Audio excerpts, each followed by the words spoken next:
ఇటువంటి బెండకాయ అది కొంచెం కోసేటప్పుడు జిగురు జిగురుగా ఉంటుంది.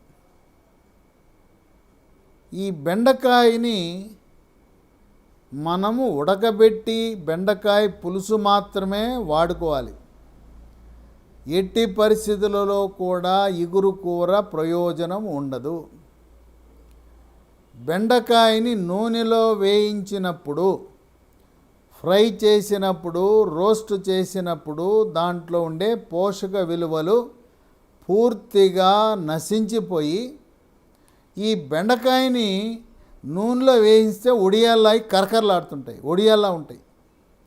కనుక మనం ఏది కూడా ఏ కూరైనా శాకాహారమే మాంసాహారమే ఇగురు కూర వాడకూడదు, రోస్టు ఫ్రై వాడకూడదు. ఉడకబెట్టి పులుసు మాత్రమే వాడితే దానిలో ఉండే పోషక విలువలు మనకు లభిస్తాయి. ఎప్పుడైతే నూనెలో వేయించామో ఆ పోషక విలువలన్నీ నశించిపోతాయి. బెండకాయ వల్ల 10 రకాల ఆరోగ్య ప్రయోజనాలు ఉన్నాయి.